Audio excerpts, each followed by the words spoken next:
Hi வணக்கம், welcome to happy taste buds. இன்னைக்கு நாம சீரக சம்பா ரைஸ் வச்சுட்டு ஆம்பூர் ஸ்டைல் மட்டன் பிரியாணி எப்படி செய்யறதுன்னு பார்க்கலாம். இதுக்கு ஃபர்ஸ்ட் நான் ஒரு குக்கர் வச்சிருக்கேன். குக்கர்ல 4 டீஸ்பூன் அளவுக்கு நெய் சேர்த்துப்போம்.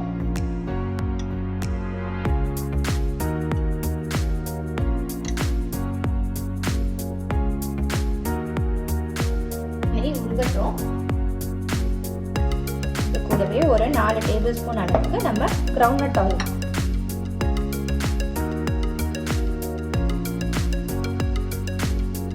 என்ன பார்த்தீங்கன்னா சூடாயிடுச்சு. ஒரு இலை, 3 ஏலக்காய், 4 கிராம்பு, கொஞ்சமாக பட்டை சேர்த்துக்கலாம்.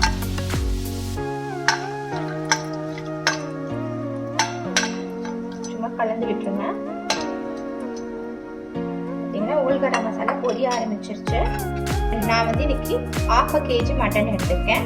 1/2 kg மட்டனுக்கு 2 அழாக்கு சீரக சம்பா அரிசி நம்ம எடுத்து வச்சிருக்கேன். அதுக்கு இன்னைக்கு 2 வெங்காயம் மீடியம் சைஸும் ஒரே ஒரு பச்சை மிளகாவை கீனி எடுத்திருக்கேன். இப்போ இதை நம்ம சேர்த்துக்கலாம்.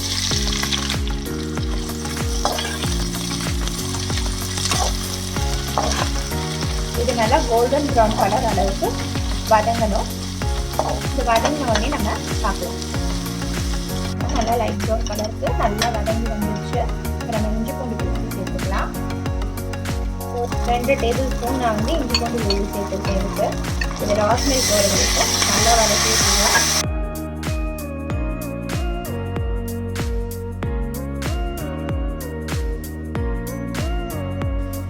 இஞ்சி பூண்டு பேஸ்ட் பார்த்தீங்கன்னா நல்லா வதங்கிடுச்சு. அதோட ராஸ்மெல் போயிடுச்சு. ஒரு 2 நிமிஷம் போல் நான் நல்லா வதக்கிட்டேன். இப்போ நம்ம புதினா அளவுக்கு ஒரு கை எடுத்தா எவ்வளவு புதினா இருக்கும். நான் எப்பயும் சேர்க்கிற மாதிரி இந்த எண்ணெய் இருக்கும் போதே நான் சேர்த்துக்கிறேன். கூடவே அதே மாதிரி கொத்தமல்லி, இதையும் நல்லா ஒரு மிக்ஸ் பண்ணி விட்டுருங்க.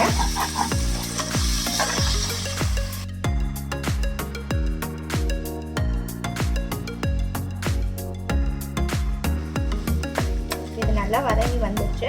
இந்த ஸ்டேஜ்ல நம்ம தக்காளி சேர்ப்போம். தக்காளி எவ்வளோ வெங்காயம் எடுக்கணும் அதே மாதிரி தக்காளியும் 2 தக்காளி மீடியம் சைஸு கட் பண்ணி ஃபைனாக சாப் பண்ணி வச்சுருக்கேன். இது நல்லா மேஷியாக குக்கர் அளவுக்கு குக் பண்ணிக்கணும்.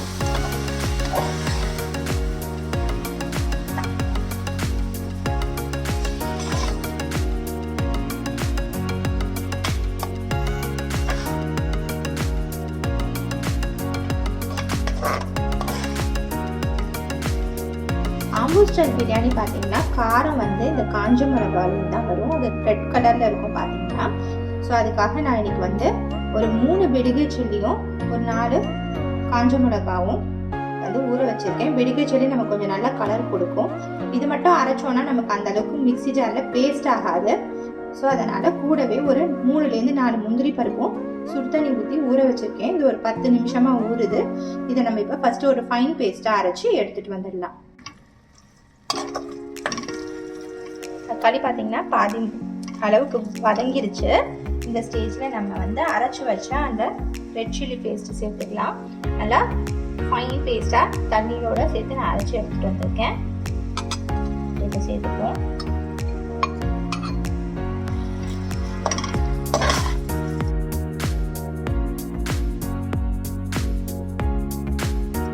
ஆம்பூர் பிரியாணியில் பார்த்தீங்கன்னா அந்த தக்காளி நல்லா வதங்கி இருக்கும். அதோட தெரியவே தெரியாது. அதனால நல்லா அழுத்தி விட்டுக்கோங்க.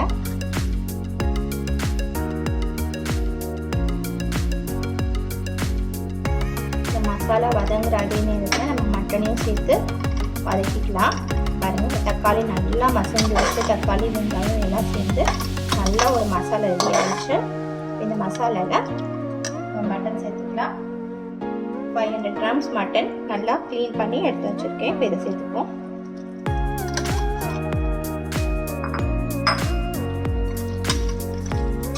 இது நல்லா ஒரு 5 மினிட்ஸ்க்கு வதக்கிக்கலாம்.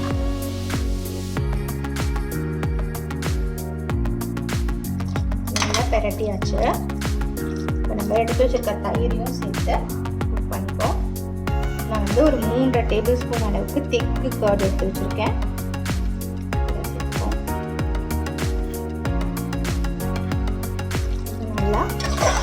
வதங்கட்டும். இப்போ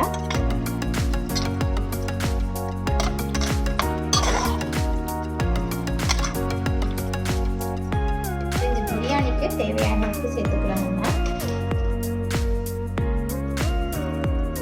நான் 2 டீஸ்பூன் அளவுக்கு கல்லுப்பு சேர்த்துருக்கேன்.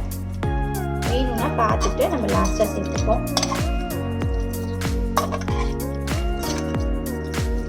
அப்போதான் மட்டன் பார்த்தீங்கன்னா உப்பு எல்லாம் ஊறும்.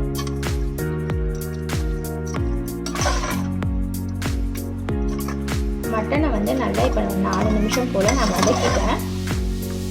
இது வந்து மட்டனை வந்து விசில் விட்டு வேக வச்சுப்போம். நல்லா ஒரு 4லேருந்து 5 விசில்.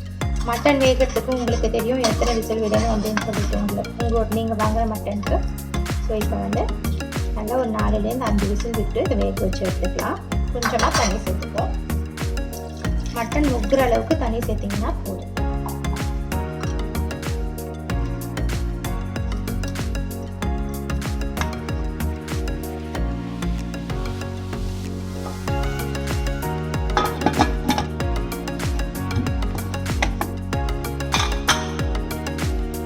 தொடர்ந்து பார்த்தோம்னா விசில்ஸ் வந்து ப்ரெஷர் ஃபுல்லாக ரிலீஸ் ஆயிடுச்சு.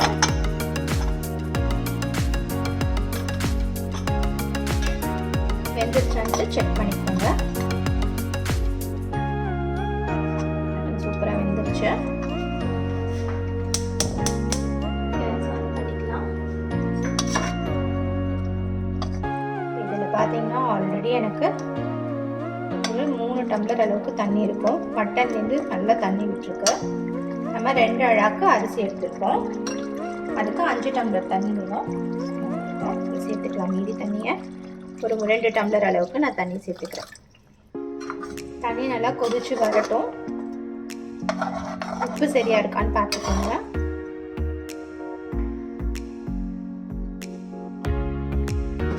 உப்பு பத்தலை. நான் ஒரு 3/4 டீஸ்பூன் அளவுக்கு உப்பு சேர்த்துக்கிறேன். கல் உப்பு. சீரக சம்பா ரைஸை நல்லா வாஷ் பண்ணிவிட்டு நான் ஊற வச்சுருக்கேன். 20 மினிட்ஸ் கிட்ட இது நல்லா ஊறிடுச்சு. இப்போ இதை தண்ணியை கம்ப்ளீட்டாக வடிச்சிட்டு நம்ம வந்து பிரியாணியில் சேர்த்துக்கலாம். தண்ணி பார்த்தீங்கன்னா நல்லா தலை கொதிக்க ஆரம்பிச்சிருச்சு. இப்போது இதை நம்ம அரிசியை சேர்த்துக்கோம்.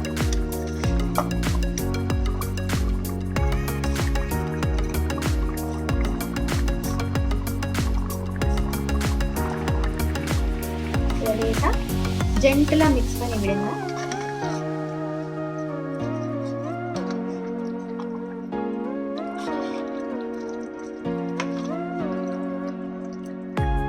இதை வந்து ஃபர்ஸ்ட் ஒரு 3லேருந்து 4 நிமிஷம் ஹை ஃப்ளேம்ல கொதிக்க விடுவோம். நான் ஜஸ்ட் இந்த லிட்டை மேலே அப்படியே கவர் பண்ண மாதிரி வச்சுக்கிறேன். பார்த்தீங்கன்னா ரைஸும் தண்ணியும் ஒரே லெவலுக்கு வந்துடுச்சு. நான் ஜென்டலாக மிக்ஸ் பண்ணி விட்டுட்டு இதை குக்கர் மூடிடலாம். ஃப்ளேம் வந்து லோ சிம்முக்கு எடுத்துட்டு வந்துட்டேன்.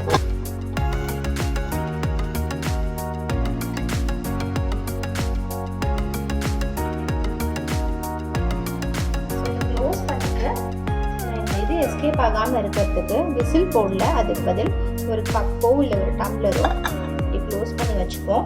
வச்சுட்டு இது வந்து 12லேருந்து 15 மினிட்ஸ் லோ ஃப்ளேம்லேயே வச்சு நம்ம குக் பண்ணி எடுத்துப்போம். இது நீங்கள் விசில் போட்டு குக் பண்ணணும்னு நினச்சிங்கன்னா லோ ஃப்ளேமில் 5 நிமிஷம் வச்சுக்கோங்க. வச்சுட்டு ஆஃப் பண்ணிவிட்டு ஒரு ப்ரெஷர்லாம் ரிலீஸ் ஆனதுக்கு அப்புறமா இன்னொரு 2 மினிட்ஸ் விட்டுட்டு ஓப்பன் பண்ணிங்கன்னா உதிரியாக சூப்பராக இருக்கும். 15 மினிட்ஸ் கிட்ட ஆகிடுச்சு. ஓப்பன் பண்ணி பார்க்கலாம்.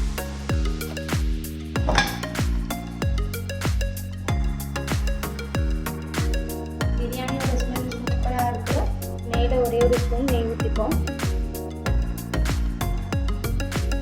பாருங்க இவ்வளோ உதிரியாக இருக்குது. நம்ம ஒரு சைட்லேருந்து எடுத்து பார்க்கலாம். கீழே பார்த்தீங்கன்னா தண்ணி இல்லை. ஸோ அரிசியும் சூப்பராக வந்துருச்சு.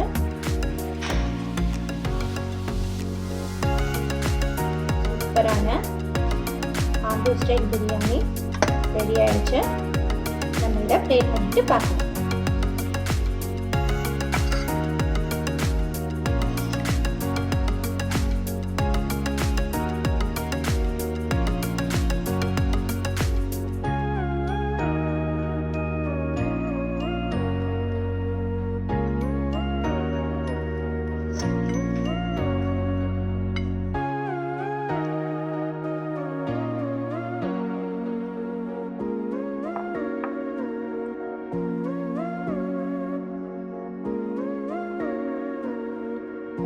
அம்பூர் ஸ்டைல் மட்டன் பிரியாணி சூப்பராக ரெடி ஆயிடுச்சு. டேஸ்ட்டும் அட்டகாசமாக இருக்குது.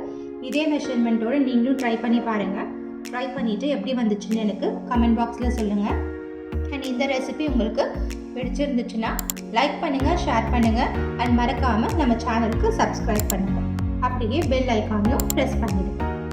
அண்ட் ஆல்ரெடி நம்ம சேனலில் restaurant style paneer biryani, chicken biryani and mutton biryani Thalappakatti style இதோட வீடியோஸ் எல்லாமே நான் போட்டிருக்கேன். உங்களுக்கு தேவைப்பட்டுச்சுன்னா அதையும் ரெஃபர் பண்ணி பாருங்கள். தேங்க்யூ.